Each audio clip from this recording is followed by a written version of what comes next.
जय हिंद बच्चों, कैसे हो आप लोग। आशा करता हूँ स्वस्थ और फिट होंगे। स्वागत है आपका वर्मा अकेडमी में और मैं एस डी वर्मा एक नए टॉपिक के साथ आया हूँ। ठीक है, तो लास्ट लेक्चर में बेसिकली हमने देखा हुआ है ज्योमेट्री मीन के सवालों को कैसे करते हैं। ठीक है ना।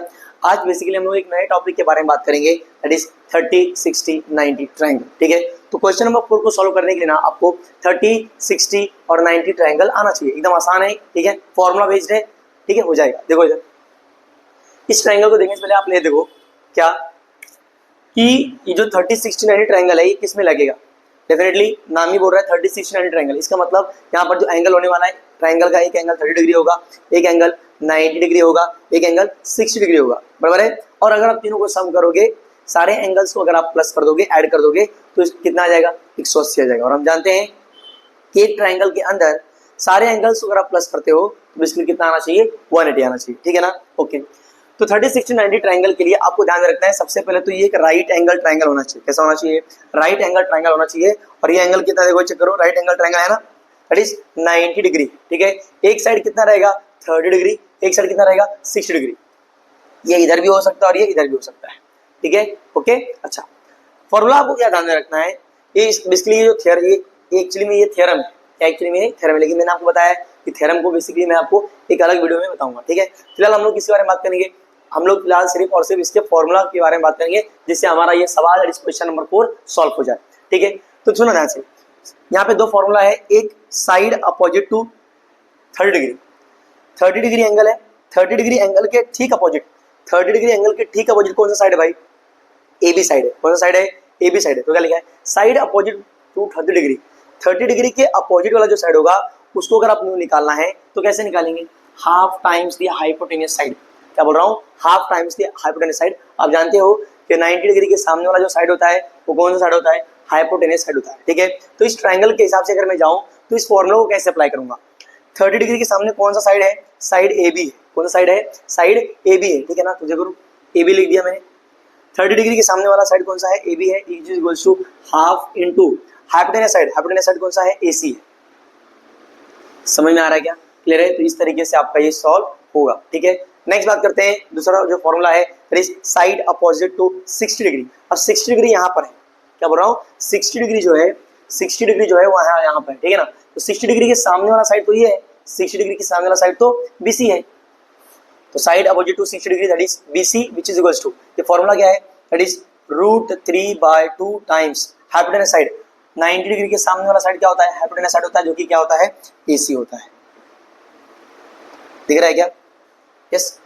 तो ये आपको दो फॉर्मूला ध्यान में रखना है कि साइड अपोजिट टू 30 डिग्री कितना होता है, 1/2 टाइम्स हाइपोटेन्यूस साइड। दूसरा side opposite to 60 degree that is √3/2 times hypotenuse.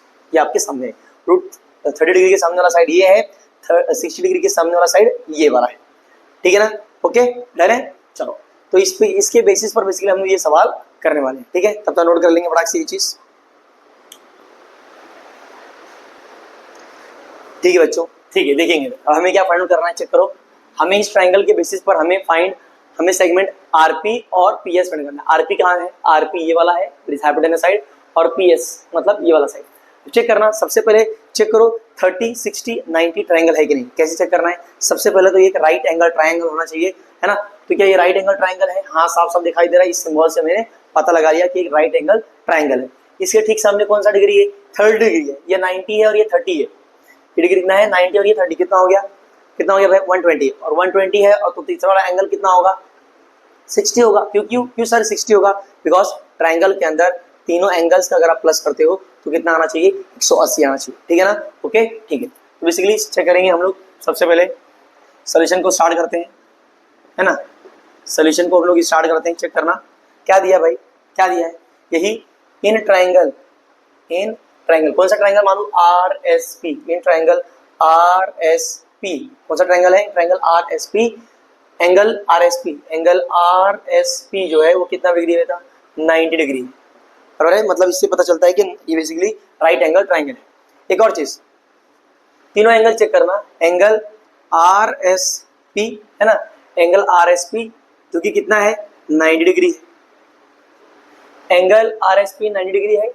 S P R, angle S P R ये कितना है बेटा, 30 डिग्री है ना, कितना है, 30 डिग्री है। और तो ये वाला एंगल कितना होगा, ये वाला एंगल कितना होगा, साफ साफ तो चल रहा है, ये वाला एंगल होगा 60 डिग्री। क्यों?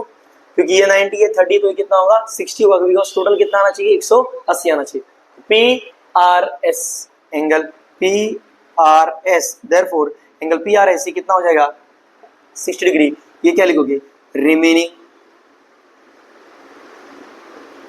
Remaining angle of triangle. क्या है ये, रिमेनिंग एंगल ऑफ ट्राइंगल। अगर नहीं समझाना तो देखो ना, डायरेक्टली क्या कर दो, प्लस कर दो ना, तीनों को देखो इधर बनाता रहो। ये कितना है भाई 90 है, ये कितना है भाई 30 है ना, प्लस ये तुमको नहीं पता तो मान लेते हैं इसको x इक्वल टू कितना हो गया 180। ये कितना हो गया, इन दोनों को प्लस करोगे कितना होगा 120, प्लस ये कितना होगा x इक्वल टू कितना हो जाएगा 180। देयरफॉर x इधर है, ये प्लस में है, इधर ले जाओगे क्या हो जाएगा माइनस, तो 180 माइनस कितना हो जाएगा 120, आंसर कितना आ जाएगा 60 डिग्री। वही है ना, that is remaining angle of triangle. समझ में आया इतना, क्लियर है ये चीज, ओके डन। चलो अब सुना ध्यान से क्या बोलो, इससे मुझे पता चलता है देयरफॉर ये पता चलता है क्या कि जो ट्राइंगल है आर एस पी, जो ट्राइंगल आर एस पी है इज अ 30 60 90 डिग्री ट्राइंगल। हाँ है ना, बराबर है। तो ट्राइंगल आर एस पी क्या है 30 60 डिग्री 90 ट्राइंगल है, बराबर है। अब अगर मुझे ये चीज पता चल चुका है कि 30 60 90 ट्राइंगल है, तो मैं क्या करूंगा, इसके फॉर्मूलास को अप्लाई करूंगा। क्या फॉर्मूला अप्लाई करते हैं बताओ, क्या फॉर्मूला अप्लाई करते हैं बताओ, यही कि पहला साइड अपोजिट, अब रहा साइड अपोजिट टू 30 डिग्री तो कितना होना चाहिए, हाफ टाइम्स हाइपोटेन्यूस